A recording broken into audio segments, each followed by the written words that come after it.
Sonic Adventure is one of my favorite games.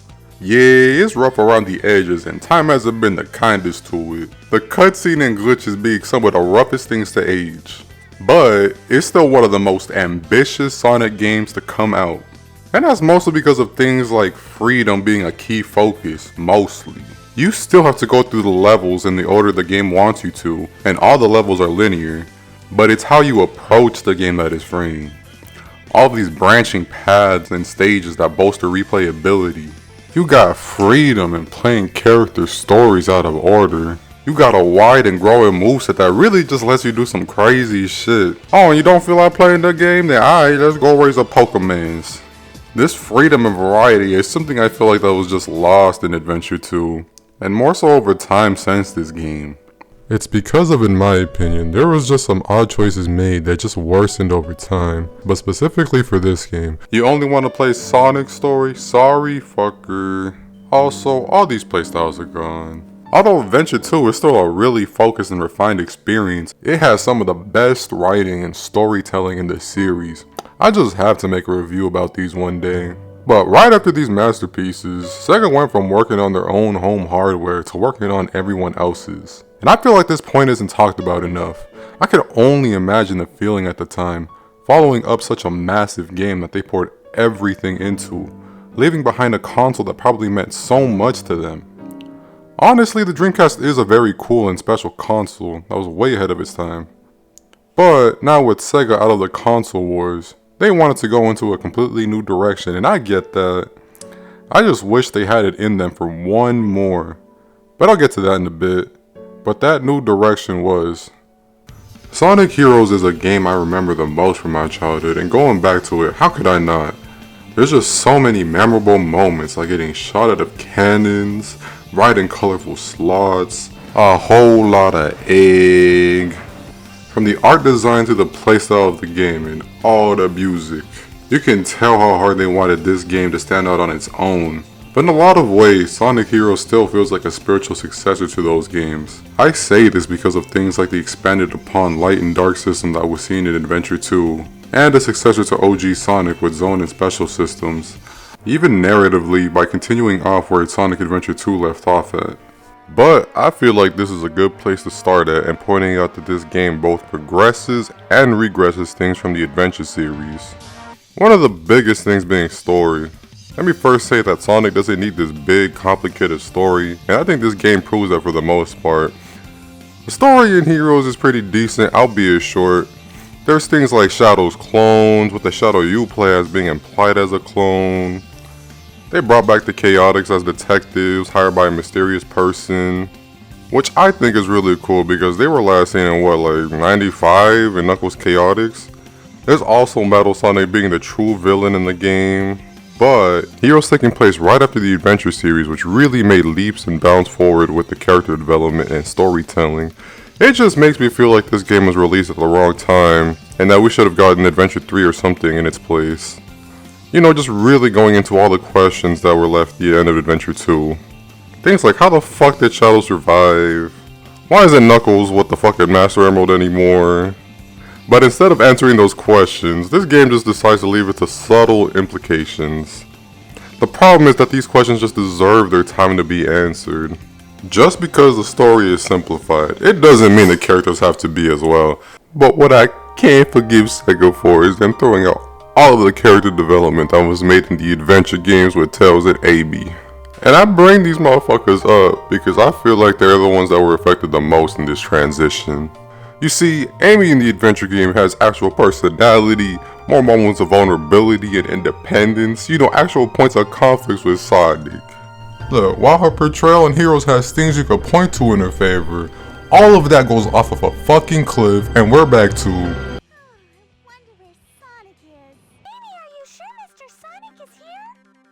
No doubt about it. My heart is never wrong. Gotcha, my darling Sonic. Amy, what are you doing here? Sonic, this time there's no way out of marrying me. Sonic, let's go on our honeymoon! I know what to do. Find Eggman and I'll find my Sonic. You all ready? It's sad because she truly hasn't been redeemed since. Oh boy, Tails. I mean, Tails is pretty much seen as a bitch nowadays, but not back in the good old days. At first, he was just known as this cool companion that was fast enough to keep up with Sonic, so there's not much to say about him. But in Sonic Adventure, he starts out the way most would expect. Little bitch. This motherfucker has an epiphany, but he learned that he didn't need to lean on Sonic so much. Damn, this motherfucker came out guns blazing in Sonic Adventure 2. This game has some of his best moments, which could really be said for others like Egg, Shadow, and motherfucking Knuckles. Man, then comes Sonic Heroes. Most of these characters start a decline. Tails now is... Whoa, my head's spinning! I'm falling! All of the problems in this game are just a symptom of bigger issues, not only with this game but most Sonic games.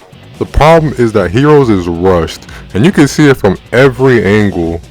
Like for instance, you have to play the same levels 4 different times in order to get the true ending. And if you're the type of person who likes to get that 100% for games like me, 4 runs suddenly turns into 8 because every level of each team has an extra mission, and you know what that means? More.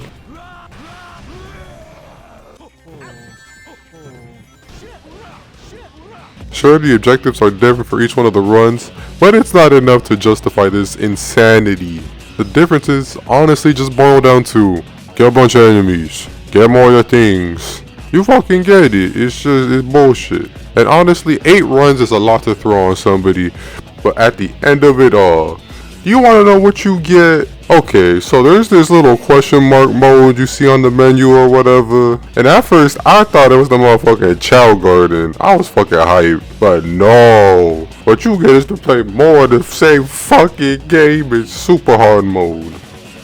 But at the end of this, all we get is... What the f... No, you can't do this to me, no. Oh, you can't forget about the 2-player now. You unlock them with the A ranks, which is kinda stupid by the way. It's not a very good incentive. These games are cool once every blue moon, but for how long? A few times and you never really touch it again. Okay, but listen, hear me out. I know I've talked a lot of shit, but there's still a lot I like about this game. What I appreciate the most about these adventure era games is, like the originals, there's all these sprawling paths that let you change things up, and Heroes is no different. That's what really got me through the insanity. The music and aesthetic is just mwah, the best parts of these games, hands down. The music in this game takes you through a series of moves like the OGs. You got an exciting and futuristic power plant, a luscious and chill beach, and you can't forget about the frog. Ain't no bites, man. Even if you don't know anything about this game, you probably know about the intro. Headed your way, Sonic Hero, Sonic Hero. Don't mind you if I am your way. Sonic Hero, Sonic Hero. Heroes really has some bops. Also, everything controls pretty well. Except going near edges is kind of a nightmare, these motherfuckers for real wanna die. The one thing that I like the most about this game is that it's a constant experience. I didn't hate Knuckles, Gamma, or shit, even Big's levels in SA1, Rip Big.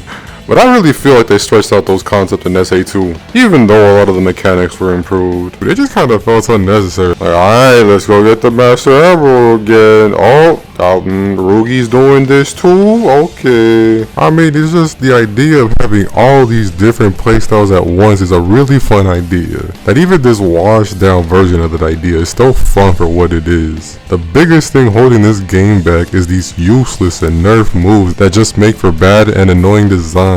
These moves really hinder combat. I just wish these moves were anything else, because the strategy for this game is constantly switching for combat to make it runs faster. This what lets you level everybody up, which on a side note, leveling up is a weird addition but welcome. And all of this shit is necessary for A ranks, making this one of the most combat focused Sonics. Which isn't a bad thing because the combat's actually pretty fun. Except the bosses suck ass. Mindless spam is the name of the game for these, and I hate it. And it's a fucking shame that this is true even for the final boss. And the final boss is asked for a different reason. The first half is cool, but the second half is just nothing. Most of the problems in this game are because of a weird time constraint put on developers, along with the fact that there isn't a focused direction in these games. Like, what the hell is this? Sega tries all these weird gimmicks only for most of them to fall flat on their face. Most Sonic games are rushed to some extent, and these are the biggest problems that Sega hasn't figured out since they started making Sonic. The main example I'll point to for this game is how Takashi Iizuka, one of the 2 level designers for this game, explained in an interview that it was just him and another person working on the level design. That was until the other person got sick for the last part of the game, and it was just Mr. Iizuka. This man did the best he could under those circumstances, and it was a valiant effort, but the game clearly suffered for it. The main thing I want to point to is that the levels become more linear as the game goes on, and that time crunch probably is the reason. It becoming cross-platform should have been enough of a reason for it to be delayed, since the Xbox and PS2 ports of the game are buggy as hell and just inferior all around.